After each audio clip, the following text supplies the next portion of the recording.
नमस्कार, मी अमृता दीक्षित. आम्ही ठाणेकर वृत्तवाहिनीमध्ये आपणा सर्वांचं स्वागत. एक दृष्टिक्षेप आतापर्यंतच्या ठळक घडामोडींवर. अद्यापही ठाण्याची जागा कोणाकडे आहे ते जाहीर झाले नाही.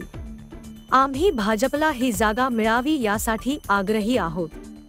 पक्षाने संधी दिली तर मी स्वतः आनंदाने लढायला तयार आहे.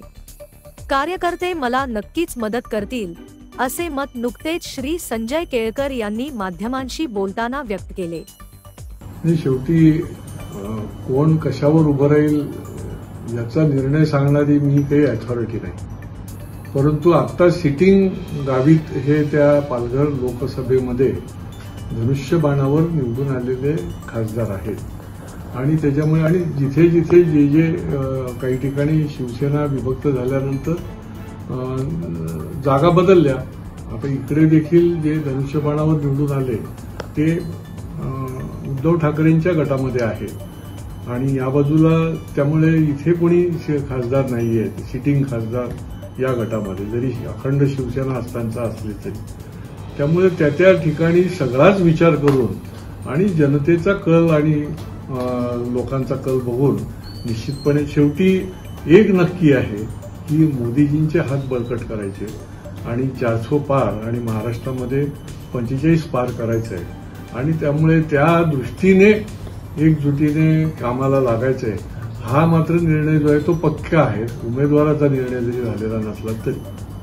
सर, नाशिकच्या जागेवर देखील तोडगा निघालेला नाही. हेमंत गोडसे विद्यमान खासदार आहे. आता अजय बोरस्ते यांचं देखील नाव समोर येतं, तर भाजप देखील दावा करतात. काय एकंदरीत छगन भुजबळ देखील दावा करतात. कसं होतं त्या सगळीकडे 48 पार करायचे त्या संदर्भात? नाही, मी मागेही सांगितलं होतं की प्रत्येक पक्षाचा जरी अलायन्समध्ये असले तरी निरनिराळ्या प्रकारचं स्पर्धा पण असते आणि कोऑर्डिनेशन पण असतं. कॉम्पिटिशन आणि कोऑर्डिनेशन या दोन्ही गोष्टी चालत असतात जेव्हा अलायन्सचं राजकारण असतं आणि त्याच्यामुळे प्रत्येक पक्षाचे निरनिराळ्या पद्धतीने दावा करत असतो. तसंच त्या ठिकाणी तो निरनिराळे पक्ष जे आहेत ते दावा करतील. परंतु जे निर्णय घेणारी नेते मंडळी आहेत ती योग्य पद्धतीनेच निश्चितपणे निर्णय घेईल यावर देखील सगळ्यांचा विश्वास आहे.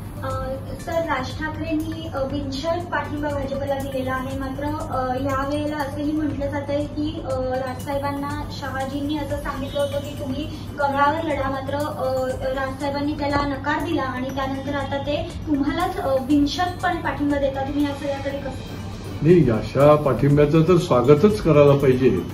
शेवटी देशामध्ये जर जगामध्ये क्रमांक 1 वर देशाला न्यायचं असेल तर अधिकाधिक पक्ष, अधिकाधिक संघटना जेवढ्या म्हणून मोदीजींच्या पाठीशी राहतील, मोदीजींना पाठिंबा देतील, त्यांच्या कामाला पाठिंबा देतील आणि ज्यांना देश सुरक्षित राहू शकतो मोदीजींच्या नेतृत्वाखाली अशा पद्धतीने वाटतं तर ते निश्चितपणे स्वागतार्ह आहे. आणि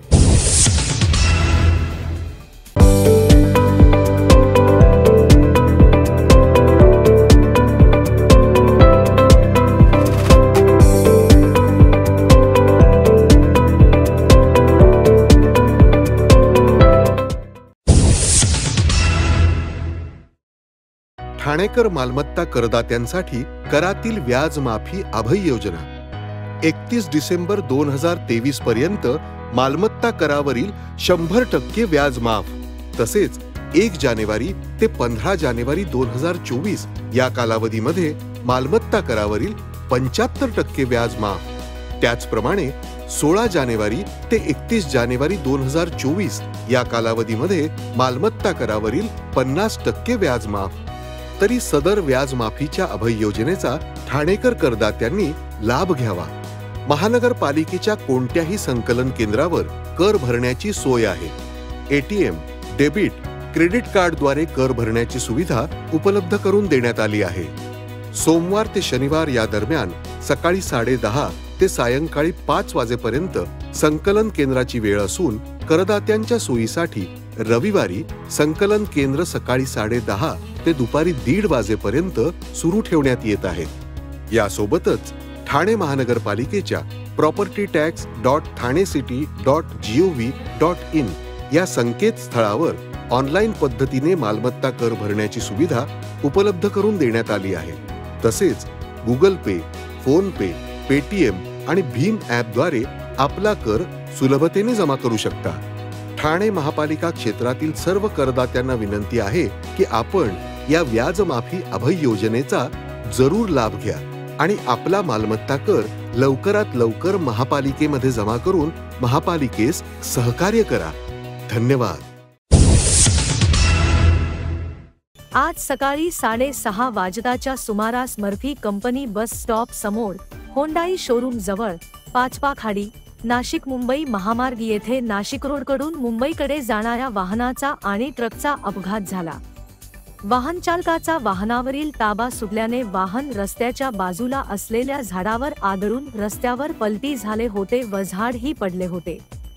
तसेच सदर अपघातग्रस्त वाहनाच्या मागून येणारे वाहन हे अपघातग्रस्त ट्रकच्या मागील बाजूस धडकल्याने अपघात झाला होता. सदर घटनास्थळी शहर वाहतूक पोलीस कर्मचारी, नौपाडा पोलीस कर्मचारी, हायड्रा मशीनसह आपत्ती व्यवस्थापन कक्षाचे वाहन, पिकअप वाहनासह तसेच अग्निशमन दलाचे जवान रेस्क्यू वाहनासह फायर वाहनासह उपस्थित होते. सदर घटनेत कोणालाही दुखापत नाही अशी प्राथमिक माहिती आहे. या रस्त्यावरील वाहतूक सुमारे 1 तास रस्त्याच्या एका बाजूने संथ गतीने सुरू होती. मुंब्रा कौसा परिसरात श्री मुंब्रेश्वर महादेव नववर्ष स्वागत समिती आयोजित नववर्ष स्वागत यात्रा वर्ष 13वे मध्ये कल्याण लोकसभेचे उमेदवार वैशाली दरेकर राणे आणि त्यांच्या सोबत जितेंद्र आव्हाडांच्या पत्नी ऋता आव्हाड देखील सहभागी झाल्या होत्या.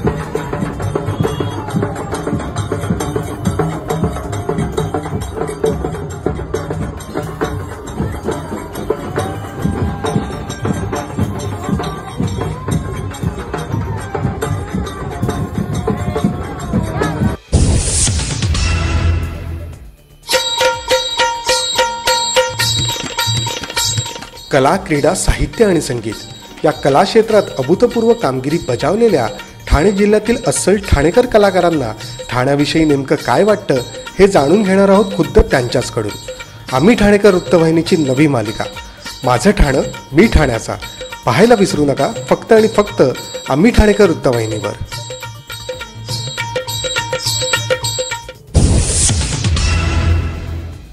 नमस्कार, मी मुकुंदराज देव. मी ठाण्याचा आहे ह्याचा मला खूप अभिमान आहे. गर्व नाही आहे पण अभिमान नक्कीच आहे.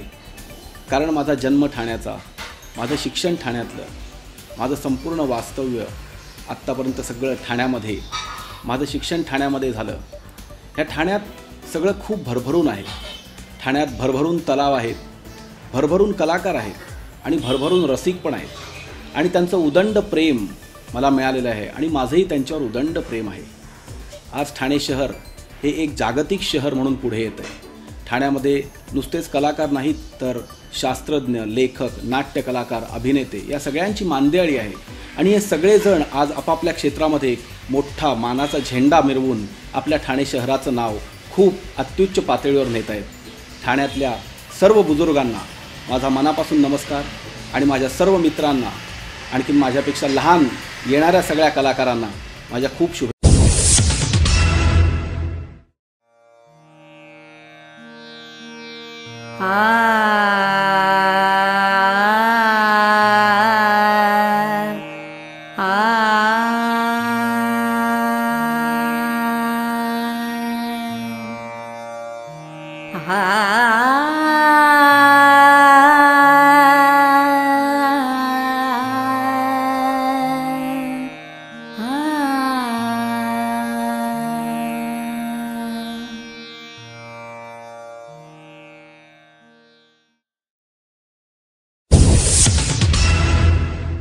आम्ही ठाणेकर, आम्ही ठाणेकर, आम्ही ठाणेकर,